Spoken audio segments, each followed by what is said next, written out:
네, 우리 인사합니다. 할렐루야 샬롬 하고 인사합니다. 할렐루야 샬롬 샬롬 샬롬 샬롬 샬롬. 하나님 사랑합니다. 여러분 주 안에서 사랑합니다.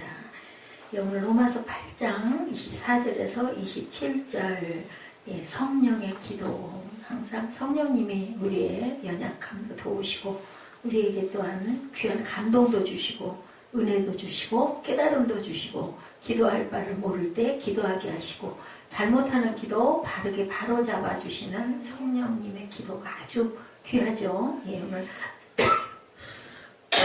성령의 축복 로마서 8장을 통해서 우리가 성령님에 대한 것 많이 배웠습니다. 첫 번째 들었던 메시지는 성령님은 우리를 죄와 사망의 법에서 해방시키신다. 이는 그리스도 예수 안에 있는 생명의 성령이 법이 사망의 법에서 자유함을 얻게 해주신다. 그죠? 성령님이 우리 안에 계시면서 육의 욕망들을 눌러주시죠. 제거해 주시기도 하고 또 때로는 그래도 또 고개 들고 일어나는 것을 자꾸 이렇게 잠재워 주시는 귀한 은혜를 주십니다. 그리고 성령님을 따르게 하죠. 은혜를 받고 나면 성령이 원하시는 대로 우리가 잘 따라갑니다. 그래서 또 은혜를 쏟고 은혜가 좀 땅에 떨어지고 사단이 싹 들어오면은 그래도 뿌리치고 고개를 달래달래 흔들고 또한 사단의 세계 속으로 우리가 늪 속에 쑥 빠질 때가 있습니다. 그래도 또 하나님께서는 어떤 계기를 통해서 말씀을 통해서 찬양을 통해서 또한 부족한 저희들의 기도를 통해서 다시 붙들어 주시는 그런 반복의 거듭함으로 우리가 조금씩 하나님의 하늘의 문에 조금씩 다가갑니다. 세월이 1년 지나가고 쌓여가면서 우리를 자라게 하시는 하나님 성령님이시죠. 절대로 생명이 있는 것은 그 자리에 있지는 않습니다. 자라갑니다. 사망도 마찬가지입니다. 죄도 마찬가지입니다. 자라갑니다. 죄가 쌓이지 않도록 우리가 해야 되겠죠. 두 번째, 성령님이 우리 안에 들어오시면 죽을 몸을 살리시죠. 살려주시는 살리는 영이시다. 그리고 성령은 십자가에서 죽은 예수 그리스도를 부활시키시는 역할을 하셨던 분도 바로 성령 하나님이시다. 예수 그리스도를 죽은 자 가운데서 다시 살리신 그 영으로 말미암아 우리의 죽을 몸도 부활하게 되었다. 이것이 성령님이 하시는 일인데 우리가 그렇기 때문에 죽어도 어떻게 죽어야 된다고요? 잘 죽어야 된다. 죽지 않으면 살 수가 없죠. 그래서 우리가 죽음이라는 것은 또 하나의 문이다. 우리가 지난 시간과 함께 나눴습니다. 우리는 죽어도 살기 때문에 죽음을 두려워하지 말아라. 그 대신 우리는 항상 준비하고 살아가야 되겠죠. 항상 정리하고 준비하고 뭐 가진 거 많이 가질 필요 없어요. 나누고 살아야 된다. 성령이 항상 우리에게 새로운 부활의 몸을 매일매일 새롭게 주시기 때문에 우리는 바울이 그러죠. 나는 매일매일 죽노라. 그리고 죽었는데 그 뒤날 깨어나는 거 뭐예요? 부활하는 거죠. 죽어야만 부활을 한다. 세 번째로 로마서를 보면 우리에게 무서워하는 종의 영을 갖지 말라고 이렇게 말씀하시죠. 하나님의 자녀가 되는 무슨 영? 양자의 영을 받았다라고 말씀을 우리가 나눴습니다. 성령은 또한 양자의 영이시기도 하다. 성령님이 내 안에 들어오시면 하나님을 뭐라고 불러요? 아바 아버지. 우리 찬양 언제 한번 하죠. 아바 아버지. 우리 한참 했었는데 요즘에 좀 못 불렀는데 아바 아버지라는 부르는 그게 바로 아빠라는 게 뭐예요? 우리 원어죠. 그 똑같은 말씀 단어입니다. 우리가 아빠 부르는 그게 바로 하나님을 부르는 아버지. 멀리 계시던 하나님이 나와 상관없었던 하나님이 이제는 어디에? 내 안에. 누가 돌아가심으로? 예수 그리스도께서 육의 몸을 파하고 돌아가시고 승천하심으로 우리 각자의 마음속에 영으로 와 계시는 분 뭐라 그러세요? 치료자, 헬퍼. 그래서 우리를 도와주시는 성령이십니다. 자, 어떻게 그것을 확인할 수 있을까요? 성령님이 내 안에서 증거하죠. 너는 내 자녀다 라고 말씀합니다. 너는 내 것이다 이렇게 말씀하시죠. 너는 하나님의 후사가 되었느니라. 성령이 내 안에 들어오시면 성령님은 우리의 완전한 구원을 위하여 기다리게 하시죠. 우리의 영을 구원하시는 것만으로 만족하는 게 아니라 몸까지도 우리가 잘 보호하고 보살피도록 하신다. 이것이 바로 성령이 우리 안에 들어오셔서 하시는 역할이다. 영뿐만 아니라 몸도 우리가 건강하게 잘 살아가도록 우리가 정해진 그 나이 연한 대로 잘 살다 갈 수 있도록 해주신다. 그래서 항상 우리는 성령님을 환영하고 모시고 의지하고 항상 받아들이는 성령께서는 어떤 분이시다? 굉장히 인격적인 분이다. 그렇기 때문에 환영하고 모셔드려야 된다. 그리고 또한 충만한 기름 부음 또한 주시는 분이시기도 합니다. 성령님 우리를 죄와 사망의 법에서 해방시키셨고 우리를 부활시키시고 완전한 구원을 이루시는 역할을 하시는 분이 성령님이다. 그래서 우리는 늘 아버지 부르면 얼마나 좋아요. 기도할 때 아버지 하고 부르죠. 우리에게 하나님의 자녀의 특권의 능력을 갖도록 하신 역사를 하신 분, 이 성령님을 환영하시고 사랑하시고 받아들이시기 바랍니다. 그분이 우리와 저와 여러분에게 역사할 때 절대로 거부하지 마시고 성령께 맡기고, 성령이 말씀하실 때는 우리가 늘 어떻게 해요? 잘 들어야 되겠죠? 우리 얘기만 하고 휙 일어나 가지 말아라. 기도들 참 열심히 하는데 막 바빠요. 그죠? 나 뒤에 뭐 해야 되니까 막 그냥 내 기도 막 하고 기도하면서 때로는 저도 그전에 신학교 다닐 때 그랬어요. 기도 끊을 수가 없는데 막 화장실 가고 싶고 막 이러면 막 입으로는 기도하면서 눈은 뜨고 봐야 되니까 뛰어다니면서 기도가 끊어지지가 않습니다. 그렇게 기도했던 그런 기억이 납니다. 지금도 마찬가지고요. 이것을 승리하는 그리스도의 비결이다. 우리 입술에서 뭐 방언이면 어떻습니까? 소리 나는 기도면 어떻습니까? 계속 하는 거죠. 마음으로 영으로 하나님께 달려가고 또 우리 육은 우리가 또 일상에 어떤 일들이 있을 때는 어쩔 수 없어요. 눈 뜨고도 뛰어다니면서도 또 기도할 수 있습니다. 성령은 우리 연약함을 도와주신다. 그리고 내 안에서 내가 기도하지 못할 것도 어떻게 한다고요? 정말 안쓰러워하시고 연약함을 도우시나니 우리의 말할 수 없는 탄식으로 하나님께서 대신 기도의 빌바를 빌어주시는 그런 분이다. 중보의 기도를 해주시는 분이다. 그리고 신앙생활 하기에 합당한 최대한의 역할을 하도록 늘 지도하시고 이끌어주시는 돕는 영, 헬퍼이십니다. 또한 믿음의 눈, 소망을 갖게 하시는 게 오늘 본문 24절입니다. 우리 함께 읽습니다. 우리가 소망으로 구원을 얻었음에 보이는 소망이 소망이 아니니 보는 것을 누가 바라리요. 보이는 소망이 아니다. 보이지 않는 것을 우리가 소망한다. 보이는 거야 뭐 보면 되는 거죠. 그죠? 보이지 않는 것을 소망한다. 구원이 임하면 성령이 내게 임하면 우리는 놀라운 소망을 갖게 되는 그 사실을 우리가 말씀 안에서도 우리가 압니다. 구원은 불완전한 것이 아니라 완전한 것이다. 그죠? 우리가 부족한 불완전한 몸이 다시 어떤 몸으로? 완전한 몸으로. 우리 몸은 부패해서 썩어지지만 새로운 몸으로 변형시키신다. 하나님이 땅에 오시면 우리가 살아서 오시면 우리 몸은 죽지 않고 새로운 몸으로 변화돼서 하늘에 다 들려 올라간다 하죠. 죽어도 다시 살아나서 부활의 영들이 된다.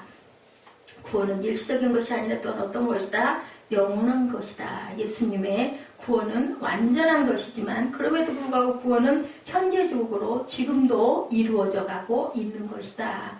우리가 예수 그리스도의 이름으로 구원을 받았다고 다 끝난 것은 아니죠. 완전한 구원을 우리는 계속 이루어 가야 한다. 구원받은 자는 이러한 완전한 구원의 소망을 갖고 가야 된다. 오늘 본문 24절이 그렇게 말씀합니다. 하나님 그 구원을 내 안에서 완전히 이루게 하시는 분이 바로 성령이시다. 우리는 예수 그리스도로 말미암아 이미 받았지만 모든 것이 끝난 것은 아닌 거죠. 이제 거룩해져야 되는 거죠. 우리는 영광스럽게 만들어져 간다. 성화를 통해서 마지막 그 순간에 영화를 바라고 그 바라봄으로 열심히 소망을 가지고 하루하루 한 달 한 달 1년 1년 달려가야 된다. 우리가 완전하게 변해가야 되는 거죠. 그래서 우리가 소망으로 구원을 얻었음에 라는 말은 소망 때문에 구원을 얻었다는 말이 아니라 예수님 때문에 구원을 얻었죠. 그리고 예수님 때문에 구원을 얻은 사람은 영원한 소망을 갖게 된다. 구원을 얻기 전에는 꿈이 없었는데 이제는 미래도 있고 완전한 소망으로 영원한 구원의 목적을 가지고 살아갈 수가 있다. 꿈이 생기고 미래가 보인다. 꿈이 없는 백성은 망한다. 그리고 꿈이 없는 사람은 청년일지라도 노인이다라는 얘기가 있죠. 노인이라도 꿈을 품고 있으면 청년이다라고 말씀합니다. 새벽 이슬 같은 청년은 젊고 건강한 청년만 얘기하는 게 아니라 꿈을 가지고 있는 믿음의 사람들이 바로 청년이라는 거죠. 하나님을 아는 사람들은 천국이 보이죠. 모르는 사람들은 뭐만 보여요? 땅만 보여요. 그래서 우리는 항상 어디를 봐야 돼요? 하늘을 우러러 바라보고 나아갈 줄을 알아야 된다. 구원받지 못한 사람들은 인간의 구원밖에는 보이지가 않는 거죠. 세상에 있는 것들, 땅에 있는 것들만 생각합니다. 정치적이고 사회적인 구원밖에 볼 수가 없는 세상에 있는 사람들. 그러나 예수 그리스도로 말미암아 구원을 받은 사람들은 영원한 구원을 본다. 땅의 구원만이 아니라 하늘의 구원을 바라보고 내세의 구원까지도 바라본다. 24절에 보이는 소망이 소망이 아니니 보는 것을 누가 바라리요. 볼 수 있는 것들, 들을 수 있는 것들, 만질 수 있는 것들이 현실이죠. 그것은 소망이 아니다. 보이지 않는 것들이 소망이다. 예, 볼 수 없는 것들, 들을 수 없는 것들, 내 손에 있지 않은 미래에 대한 약속이자 축복이다. 예수 그리스도를 믿는 자는 뭐가 보인다고요? 미래가 내게 보이고 다가온다. 어디가 다가와요? 하늘이 다가온다. 내게 하늘의 문이 열리고 내게 다가온다는 거죠. 하나님의 나라가 내게 임한다. 하나님의 나라가 하늘에서 이루어진 것처럼 어디서? 땅에서 이루어지고 위대한 비전을 보게 되는데 성령 받은 사람, 구원받은 사람은 이것을 느끼고 알게 되고 보게 된다. 우리가 느끼는 것 참 귀하죠. 그죠? 이 가슴에서 뭉클뭉클 일어나는 기쁨, 감사, 감동, 돈으로 절대로 환산할 수 없고 살 수도 없죠.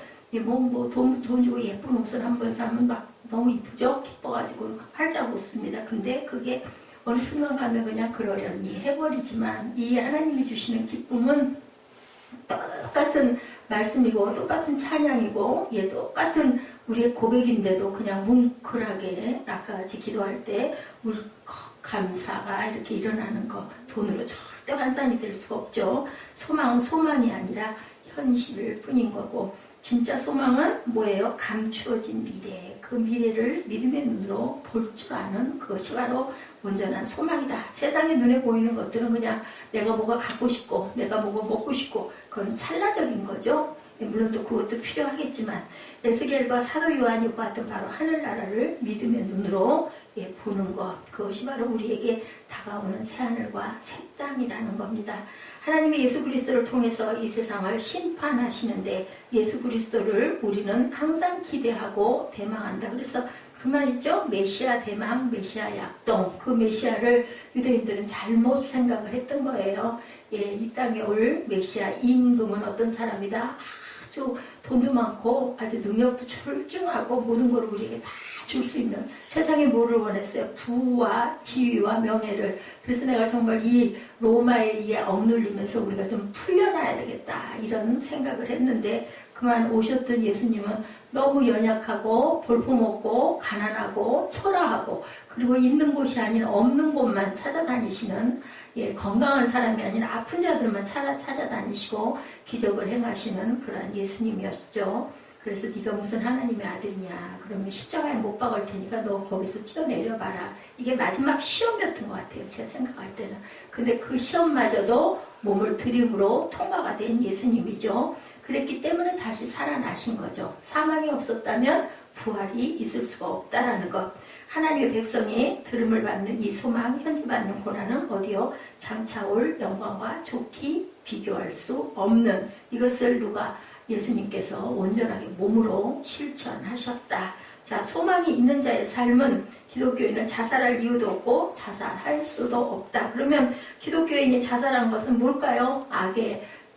악에게 친 거예요. 사단에게 어떻게 됐어요? 완전히 멸망을 당한 게 바로 자살입니다. 절대로 자살을 해서는 안 되고 자살할 수 없다. 누구의 생명? 하나님의 생명을 내 맘대로 그저 사단에게 먹이로 줘서는 그건 또 죄죠. 절대로 천국에 갈 수 없다. 그래서 크리스찬들은 더 이상 절대로 좌절하지 않는다. 더 이상 절망하지도 않는다. 왜? 죽어도 다시 살기 때문에. 뭐 걱정할 일이 있어요. 나 죽어도 다시 살 수 있는데. 천만인이 내 곁에서 넘어지고 내 곁에서 넘어진다 할지라도 그리스도인들은, 크리스찬들은 똑바로 설 수도 있다. 그죠? 세상 사람들이 보는 소망이 아닌 하나님이 주시는 영광스러운 이 소망이 있기 때문이다. 이런 의미에서 크리스찬들은 언제나 궁극적이고 적극적이고 소망적인 삶을 우리가 살아내고, 이렇게 살 때 절대로 세상에서 실패할 일이 없어요. 우리가 소망을 가지고 사는데 왜 실패하겠어요? 적극적으로 사는데 왜 실패하겠어요? 실패는 뭐예요? 디딤돌이다. 절대로 그걸로 인해서 내가 패배하지 않는데 이것을 입술로 고백하시기 바랍니다. 아무리 절망적이라 할지라도 환경을 바라보지 말자. 사도 요한이 그랬죠. 예수 그리스도를 믿는 사람들은 절망해서는 안 되고 절망할 수도 없다. 천국에서 사랑하는 사람들을 우리는 또 다 만나기 때문에 슬퍼할 필요도 없다. 참아야 되죠. 기다려야 되죠. 이게 중요합니다. 영원한 소망을 가진 사람들의 얼굴은 빛이 난다. 빛나기 시작한다. 예, 홍조를 띠게 되죠. 미래가 있기 때문에. 우리가 소망 있는 사람과 소망 없는 사람은 분위기부터도 달라요. 그죠? 어깨가 축 처지고, 근데 뭔가 우리가 목적이 있고 막 그러다 보면 그 생각하면서 얼마나 기뻐요. 그래서 우리가 어떤 난관이 있다 하더라도 끝까지 내가 뭐 이거 극복하고 가고 나면 저기는 분명히, 그죠? 빛이 있는데 우리는 달려가야 된다는 겁니다.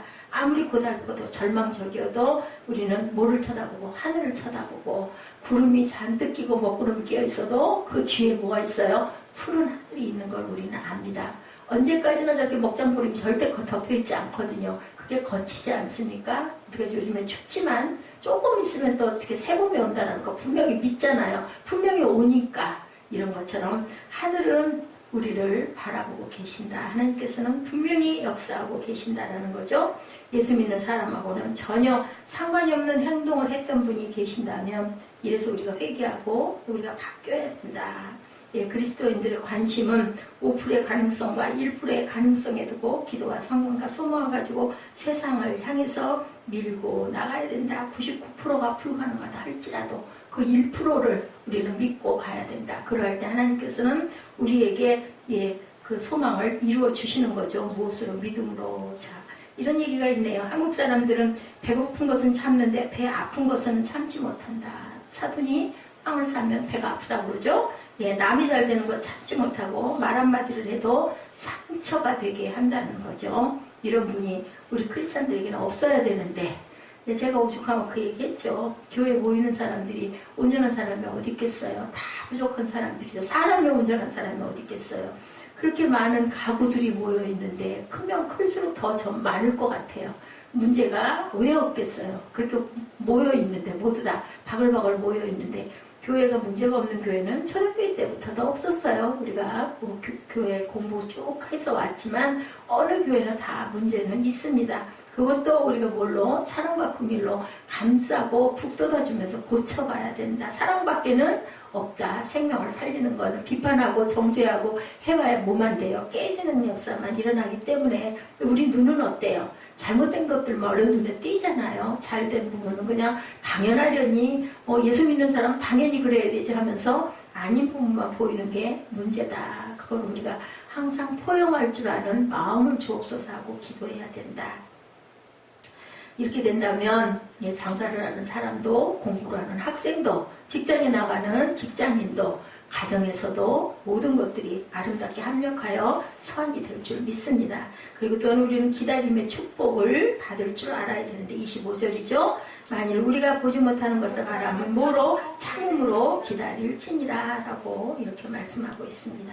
참음으로 기다려라. 정말 중요한 말씀입니다. 어디에를 봐도 믿음은 참음으로 우리가 일어나야 되고 기다릴 줄 아는 믿음을 분명히 가지고 있어야 된다는 거죠. 그래서 소망을 24절에 소망으로 구원을 얻었음에 보이는 소망이 소망이 아니다. 그렇기 때문에 우리가 항상 그것을 참음으로 기다릴 줄 알아야 된다. 이게 안 될 때는 26절에 성령도 우리 연약함을 도우시나니 마땅히 기도할 바를 알지 못하나 성령이 말할 수 없는 탄식으로 우리를 위하여 친히 간구하신다. 기다릴 수 있다는 것, 왜 기다리지 못할까요? 불안하기 때문에, 믿지 못하기 때문에. 그래서 불안하고 두려운 거죠. 불안과 두려움은 사단이 주는 거지 하나님이 주시는 건 아니에요. 뭐라고 그러셨어요? 여호수아에게 두려워 말라, 내가 너와 함께함이라, 놀라지 말라. 그래서 우리는 놀라잖아요. 깜짝 어떻게?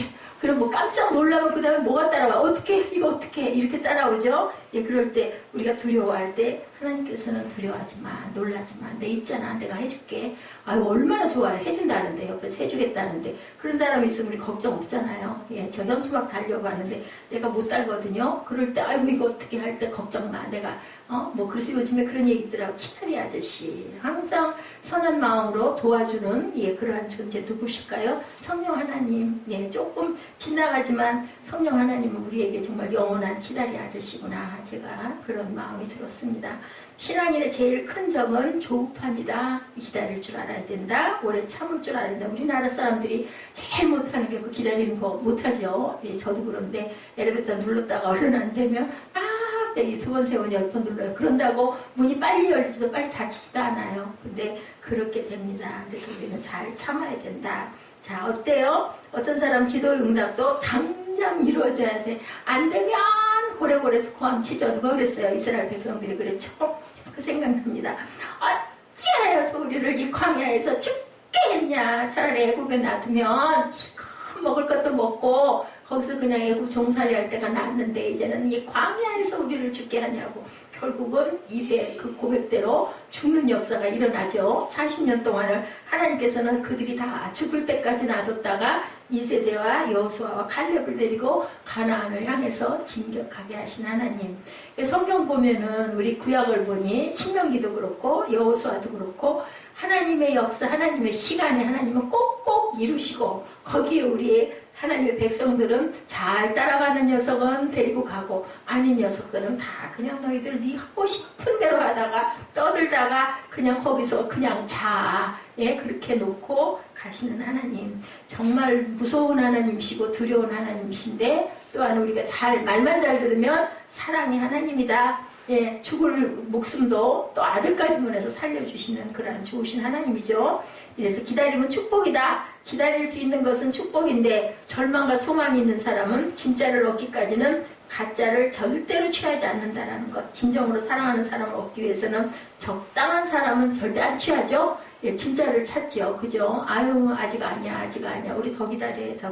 그걸 아는 사람은. 근데 모르면 어때요? 자꾸 속죠. 아브라함도 그랬죠? 그래서 뭐 종에게서 내가 후사를 보고 가야 하나 아니면은 예, 그 하녀에게서 나온 이스마엘을 내 대를 이어야 되나. 근데 하나님은 어떠셨어요? 끝까지 고집 부리시죠. 절대로 아니다. 네 아는 씨에서 분명히 날 거다. 그래서 이삭이 25년을 기다려서 대를 잇게 하시는 하나님. 우리가 아무리 소망해도 하나님 뜻이 아니다이면은 우리는 참음으로 기다려야 된다. 어떻게 해요?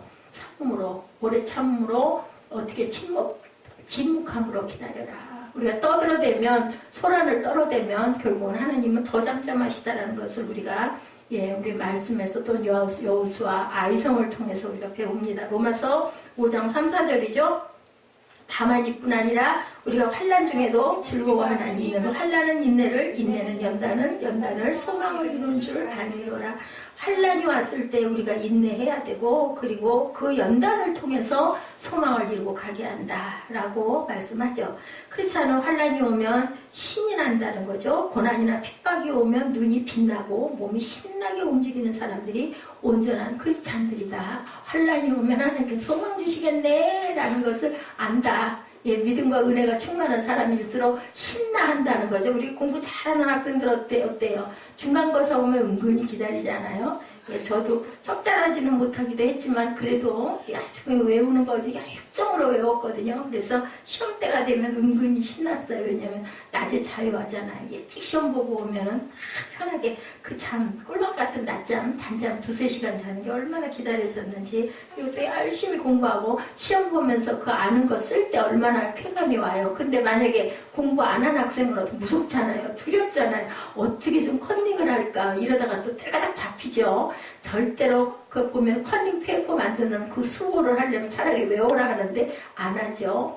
잘 써가지고 별군데로 다 감추잖아요. 그래가지고 그거를 뭐 그냥 책상에다 빼곡히 써붙이기도 하고 뭐 발바닥 밑에다 놓고 밀었다 당겼다 하면서 보기도 하고 아니면 뒷사람 거 옆사람 거 컨닝하고 서로 꾹꾹 찌르고 뭐 번호 대고 별별 방법을 다 동원합니다. 그러면서도 공부하는 걸 싫어하죠. 예, 그러니 뭐가 좋겠어요. 시험때도 나오면 싫죠. 예, 그래서 이렇게 우리가 환난을 당해도 기뻐하는 자는 무한 자다. 은혜 많이 받은 사람, 성령 충만한 사람들. 왜? 하나님께서 그 연단을 통해서 분명히 소망을 주실 걸 알기 때문이다. 디딤돌이 항상 돼야 된다. 야고보서 1장 2절에서 4절입니다. 야고보서 1장 2절에서 4절.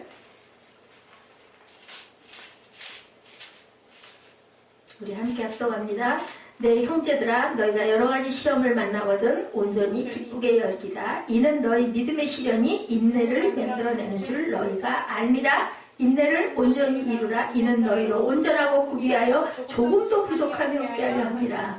이것도 이 인내를 통해서 우리가 온전하게 해주시는 소망을 품게 해주시는 하나님이다. 시련이 없으면 절대로 인내가 없죠. 아픈 시련이 있어야, 고통이 있어야 우리가 꽉 암달물고 참지, 이런 게 없는데 이빨 물 일이 전혀 없거든요. 그렇기 때문에 시련이 없으면 절대로 인내가 없다. 고통이 없으면 인내가 없다. 중요한 것은 인내다. 고통이 중요한 게 아니라 잘 참을 줄 알아야 된다. 그리고 기다림이 있어야 된다. 그래야 하나님의 축복이 임하기 때문이다. 고린도전서 13장 4절이죠. 사랑은 뭐라 그래요? 오래 참는 것이다 라고 말씀을 합니다. 사랑은 달콤하고 라고 시작하지 않죠. 뭐라 그래요? 사랑은 오래 참는 거다.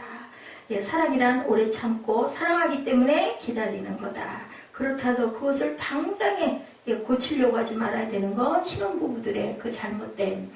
전혀 달라. 연애할 때는 좋은 것만 해. 그죠? 그리고 눈에 뭐가 씌어서 콩쿠풀이 씌어가지고 여자가 원하는 거, 사랑하는 여자가 원하는 거 다 들어주는데 결혼하고 나면은 생활이 되다 보니까 이제 그것부터 싸우기 시작을 하는 거죠. 그렇게 되다 보면 전쟁을 치르고 사니 못 사니가 시작이 되는데 참을 줄 알아야 된다. 인내해야 된다. 현대 사람들 못 참아서 이혼율이 급증을 하죠. 좋아서 결혼을 했는데 너무너무 싫은 거예요. 함께 자보니까 막 그저 이빨도 갈고 코도 골고 그리고 뭐 냄새도 나고 입냄새도 나고 아우 너무너무 싫은 거예요. 저런 사람을 내가 왜 좋아했나 싶죠. 남자들도 마찬가지죠. 아내가 좋아서 결혼했는데 본인이 정말 지저분한 모습이 너무 많거든요. 그러다 보니까 막 실망합니다. 그것을 도와주시는 성령이시다.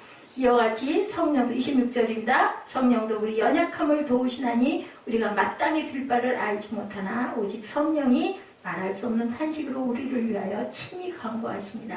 남편의 그 못생긴 모습, 지저분한 모습, 또 부족한 모습 보면은 성령님 도와주세요. 제가 그 윤순애 얘기할 때 기도했다고 웃었죠. 아니 뭐 어떻게 기도해야죠. 냄새 나는 것도 아주 향긋한 향기로 느껴지게 해주옵소서 하고 기도해야 됩니다. 방법이 없어요. 어떻게 물러요? 또 물러가지고 뭐 어떻게 한대로 혼자 살면 좋겠어요. 다른 사람 만난들 또 뭐가 달라. 그게 괜찮으면 또 딴 게 또 문제가 있죠. 왜냐하면 우리는 육으로 부족한 육신들을 가지고 있는 버릇을, 나쁜 버릇을 많이 가지고 있는 인간이기 때문에 이게 좋으면 또 저게 또 안 좋은 부분이 분명히 있다는 거죠. 이와 같이 구원받은 사람들은 소망을 가지고 인내와 기다림을 통하여 하나님의 완전한 구원을 이루고 가게 된다. 그래서 옛말에 틀린 게 하나 없어요. 남의 떡이 커 보인다 그러죠. 제가 보니까 깜짝 놀랐어요. 우리 시흥에 있는 실장님이 어머 나는 정말 장님인가 몰랐어요. 갔더니 다른 분이 탁 앉아 계시는 거예요. 한 3주일 만에 갔죠. 가기도. 그랬더니 어머 깜짝 놀라서 예쁘게 생긴 분이 가운을 입고 딱 앉아 계셔서 뭐 어떻게 된 거예요? 그랬더니 세상에 출산휴가를 갔다는 거예요. 얼마나 놀랐는지 몰라요. 저는 아이 가지고 절대 몰랐거든요. 11월 말에 출산휴가 맡아서 2월 중순에 오신다 하더라고요. 딸이 셋이었어요. 막내가 초등학교 3학년이었고 아이 낳을 때라고는 생각지도 않았던 거고 몸도 아주 굉장히 옛날에는 안 그랬는데 많이 말랐다라고만 생각을 했는데 그러고 기억을 더듬어 보니까 언젠가부터 옷을 좀 되게 좀 뭐랄까 애들 옷 같은데 아래가 이렇게 쫙 퍼지는 그런 옷을 입었더라고요. 그래서 뭐 저런 옷을 입었을까 그렇게 생각을 했는데 아마 아기를 가져서 배를 좀 이렇게 커버를 하느라고 그랬던 것 같아요. 세상에 말도 안 하고 다행인 거는 4번째 아들을 낳았다고 합니다. 그래서 내가 아들 낳으려고 딸을 셋씩이나 놓고 딸 때문에 굉장히 마음고생하고 둘째가 우리 사무엘하고 동갑이고 같은 학년이어서 얘기도 많이 나눴었거든요. 아주 무서운 중학교 2학년이라고 사춘기라고 그 얘기들을 많이 나눴는데 넷째를 남편하고도 갈등이 굉장히 많아서 집 나가 있기도 하고 이랬는데 세상에 임신하고 있으면서 그랬을 때 얼마나 힘들었을까 싶더라고요. 참 그렇더라고요. 눈앞에 아주 한치 앞을 못 보죠. 그래서 아들을 낳아서 지금 쉬고 있다고 전화를 한 통 해줘야 되겠다 생각을 하고는 아직까지 못했습니다. 이럴 때 기도해야죠. 성령께 우리가 빌 수밖에 없습니다. 하나님 저 남편 냄새나는 거 나쁜 버릇 못된 것들 고치게 해주옵소서. 뭐 어떻게 해요. 우리가 해서 싸워봐야 좋을 일은 하나도 없으니까 성령님은 26절에 우리의 연약함을 이렇게 도운다. 약할 때 강함 주시는 하나님이시다 라는 것을 우리가 압니다. 우리의 부족함 아시죠? 그렇다고 나는 완벽해요. 저도 또 못된 게 얼마나 많습니까? 싸우고 나서 돌아보면은 오히려 큰 소리 지르고 큰 소리 쳤던 내가 더 부끄러울 때가 너무 많다. 이것도 성령께서 알게 해주신다. 아마 세상 가운데 있으면은 그만큼 반성하지는 못할 것 같아요. 물론 하겠지만 그 사람의 특성상 성품상의 차이는 있기는 있지만 우리가 은혜 받고 예수 믿고 말씀 읽고 예배하고 찬양하고 기도하면 마음에 오죠. 뜨끔뜨끔하게 옵니다. 찬양의 가사가 다 그렇고 말씀이 전부 그러니까 내게 주시는 말씀이 내 가슴이 찔리죠. 그게 성령이 우리를 꼭꼭 찔러주시는 거다. 우리 크리스찬들이 땅에 많으면 가정이 정말 부부가 정말 온전한 은혜 받은 그런 부부면 절대로 그게 그 해가 지도록 서로 분을 품지 말라. 절대 갑방 쓰지 말라 그러죠. 예, 기도할 때만 잠시 헤어져 있다. 바울이 아주 구체적으로 얘기합니다. 잠시 헤어져 있다가 다시 합방을 해라, 합해라 라고 말씀합니다. 왜냐하면 떨어져 있으면 그만큼 멀어지니까. 절대로 우리가 연약한 존재라는 것을 인정해라. 예, 병들 수밖에 없는 존재, 완전한 존재가 아니다. 다른 사람에게도 절대로 강요하지 말아라. 완전하기를 강요하지 말아라. 내가 부족한 것처럼 저 사람도 부족하다는 것을 알아야 된다. 어떤 직분에 있는 사람이라도 심지어는 주의 종이라도 부족함은 분명히 있다라는 시선으로 바라봐야지 주의 종이 왜 저래 뭐 말씀은 번드르르하게 하면서 사는 건 왜 저래 물론 본이 돼야 되겠지만 다 부족하죠. 전하면서 은혜 받고 깨닫고 그죠? 그리고 또한 전함을 받으면서 우리가 서로 은혜를 나누는 그러한 형제 자매라는 것을 꼭 잊지 말아야 된다. 자, 죄를 짓고 난 이후에 죽음이 오고 사망이 임한다라는 것, 인간은 그죠? 땅은 사람들이 죄로 말미암아 저주를 받게 됐다는 것. 창세기 3장에 나타나죠. 가시와 엉겅퀴를 주시죠. 그렇지 않았는데 그 자연이 그렇게 변했다라는 거죠. 누구 한 사람 때문에, 아담 한 사람 때문에. 우리 여호수아에서 어땠어요? 아이성 실패한 게 한 사람, 아간이 죄짓고 자기 그 전리품을 감추는 바람에 하나님께서는 눈동자같이 보시는 거죠. 약속을 맹세를 시켰는데 그만 그걸 살짝 감추는 바람에 그거를 벌하시는 하나님. 그래야 온전하게 갈 거니까. 그리고 나서 회복된 다음에는 다시 여호수아에게 나타나 놀라지 말라, 두려워하지 말라, 내가 내 하나님이다. 이제 다시 시작하자. 이제 내가 너랑 또 다시 갈게. 이렇게 약속하시는 하나님이라는 것을 우리가 알아야 됩니다. 우리는 구원을 받았죠. 하지만 예수 그리스도로 말미암아 구원을 받은 것으로 끝이 아니다.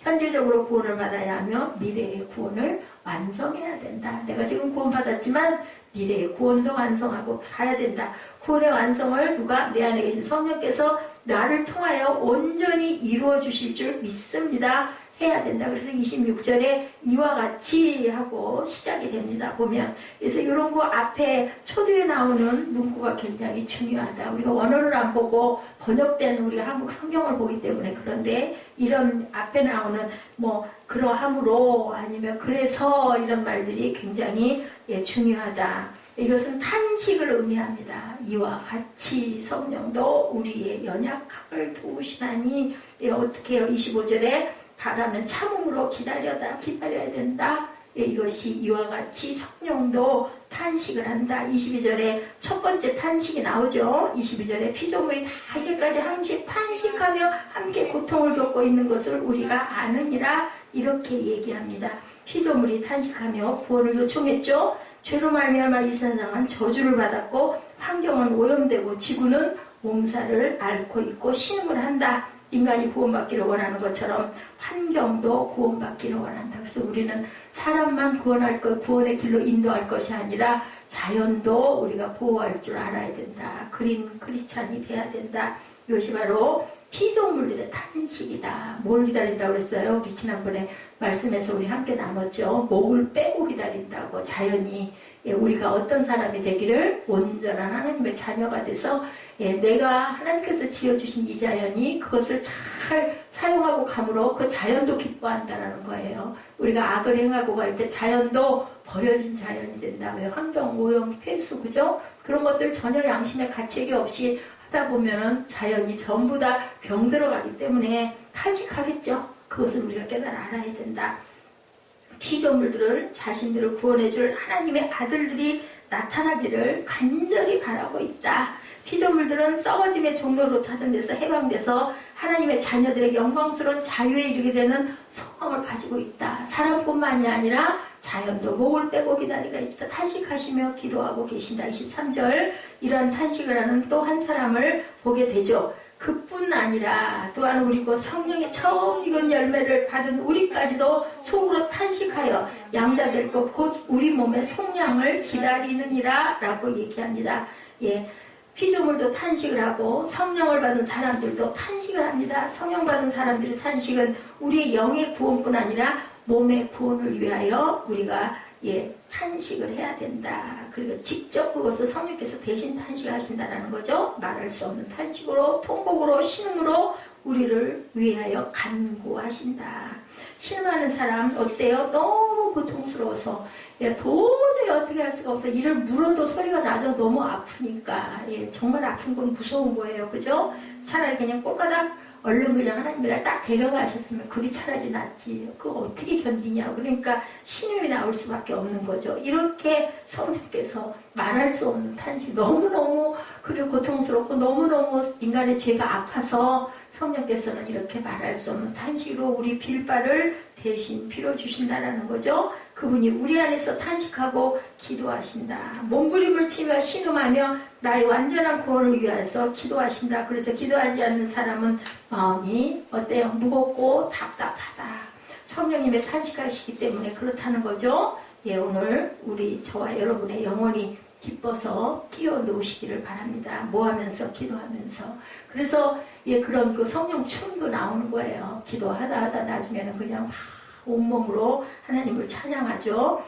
우리가 찬양하고 방언으로 기도하고 영으로 기도하면 내 안에 계신 성령은 여러분의 기도를 축복하시고 기름을 부어주시고 기적을 계속 이루어 가신다. 그래서 우리가 깊이 빠져 기도할 때 하나님의 영이 우리에게 임하고 우리를 기쁘게 해주시기도 하고 뭔가를 깨달아 알게도 해주시기도 하고 말씀이 떠오르게도 해주시고 찬양이 떠오르게 해주시는 그러한 성령, 왜 기뻐하신다는 겁니다. 그렇게 함으로 우리를 위로하시는 하나님이다.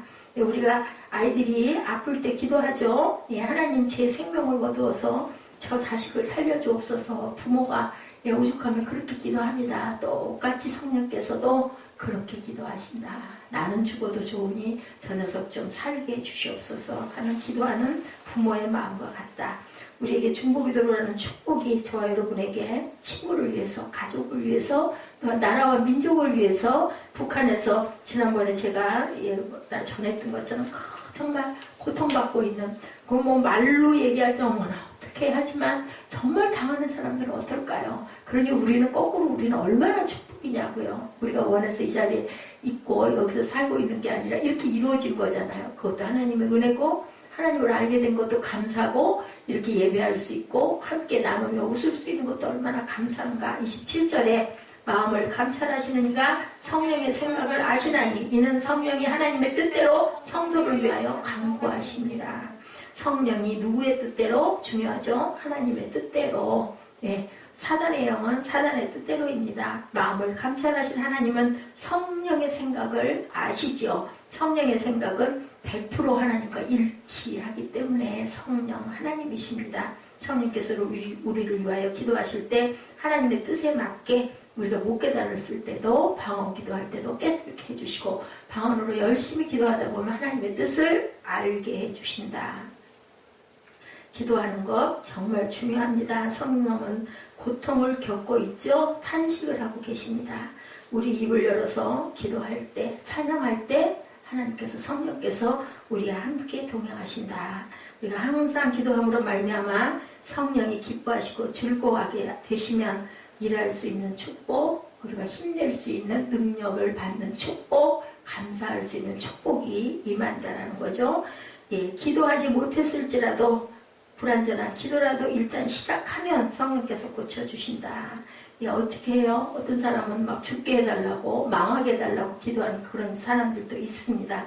악인은 잘 살고 의인은 고통을 당하고 사는 것 때문에 괴로워서 그렇게 기도할지라도 일단 기도하다 보면 우리에게 하나님께서 알게 해주시죠. 그건 바른 기도가 아니란다. 그들을 긍휼히 여겨라. 불쌍히 여겨라.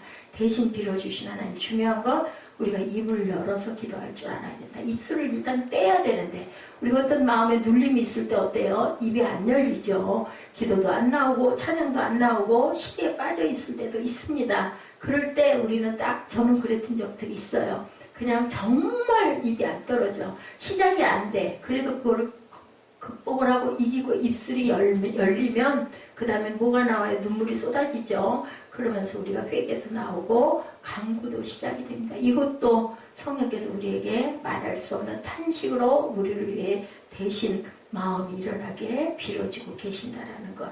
기다림 속에서 우리가 적극적으로 기도할 줄 알아야 된다. 그러면 기적이 일어난다. 기적은 안진뱅이가 일어나고 못 걷는 사람이 걷는 게 기적이 아니라 이 말할 수 없는 탄식하시는 성령의 뜻을 깨달아 알고 우리에게 임재하시는 영이 계심을 깨달은 것이 바로 기적이죠. 우리가 주님의 이름을 항상 찬양하고 그 이름을 높여드릴 때 성령께서는 저와 여러분에게 항상 임하셔서 그 기도를 할 수 있게 해주시는 축복을 주신다는 것을 깨달아 하시는 저와 여러분 되시기를 주님의 이름으로 축복합니다. 기도하시겠습니다.